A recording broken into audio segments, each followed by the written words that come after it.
3 முட்டை 4 பிரெட் இதை மட்டும் வச்சு எப்படி ஒரு டேஸ்டியான பிரேக்ஃபாஸ்ட் அல்லது ஹெல்தியான ஸ்நாக்ஸ் எப்படி செய்கிறது அப்படிங்கிறது தான் இன்றைக்கி நம்ம சேனலில் பார்க்க போகிறோம். Welcome to flavour studio. இதுக்கு முதல்ல 1 கப் அளவில் கடலை மாவு, 1 டீஸ்பூன் மிளகாய்த்தூள், 1 டேபிள் ஸ்பூன் அளவில் இட்லி அல்லது தோசை மாவு, கொஞ்சமாக உப்பு, அப்புறமா அரை டீஸ்பூன் அளவில் இஞ்சி பூண்டு விழுது சேர்த்துட்டு தேவையான அளவு தண்ணி சேர்த்து பஜ்ஜி மாவு பதத்தில் இதை கரைச்சி எடுத்துக்கணும். இட்லி அல்லது தோசை மாவு வீட்டில் ரெடியாக இல்லை அப்படின்னா கொஞ்சமாக 1 ஸ்பூன் அளவில் அரிசி மாவு சேர்த்து கரைச்சிக்கோங்க. இப்போ நான் 3 முட்டை நல்லா பாயில் பண்ணி எடுத்து வச்சுருக்கேன். இதை இந்த மாதிரி கட் பண்ணி எடுத்துக்கலாம்.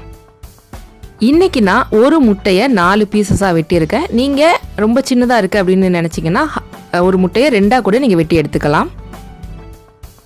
இப்போது நம்ம எடுத்து வச்ச 4 பிரெட் துண்டுகளை இந்த மாதிரி ஒரு சப்பாத்தி தேய்க்கிற கட்டையால் நான் உருட்டி நல்லா தின்னாக எடுத்துக்க போகிறேன்.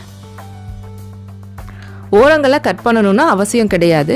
இன்கேஸ் உங்களுக்கு ஓரங்கள் வேண்டாம், அதை கட் பண்ணணும்னு நினச்சிங்கன்னா கட் பண்ணிக்கலாம், அதனால் எந்த பிரச்சனையும் கிடையாது. இப்போ நல்லா தின்னாக தேய்ச்சி எடுத்த பிரெட் துண்டுகளை இந்த மாதிரி 4 பீசஸாக நான் கட் பண்ணிக்கிறேன்.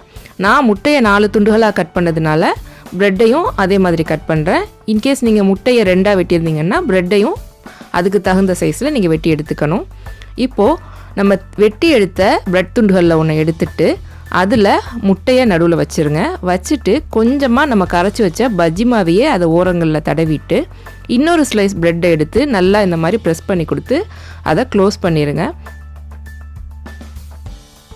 ஜஸ்ட்டு நீங்கள் விரல்களால் அழுத்தம் கொடுத்து க்ளோஸ் பண்ணிங்கனாவே நல்லா ஒட்டிக்கும்.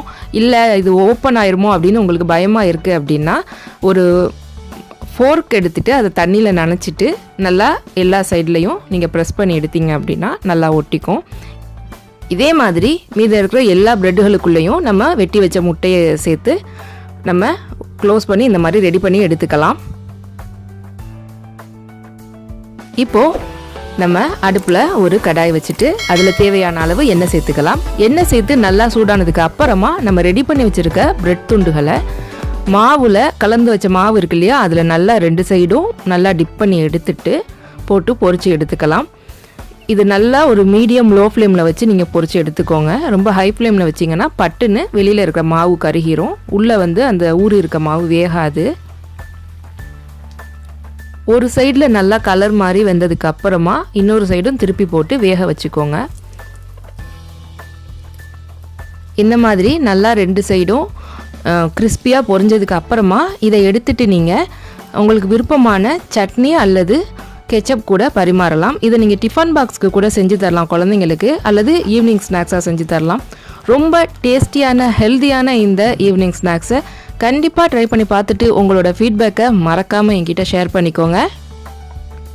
இதே மாதிரி இன்ட்ரெஸ்டிங்கான ஈஸியான ஹெல்த்தியான ரெசிபீஸ்க்கு நம்ம ஃப்ளேவர் ஸ்டுடியோ யூடியூப் சேனலை மறக்காமல் சப்ஸ்கிரைப் பண்ணிவிட்டு கூடவே பக்கத்தில் இருக்க பெல் பட்டனையும் கிளிக் பண்ணிடுங்க. தேங்க்ஸ் ஃபார் வாட்சிங்.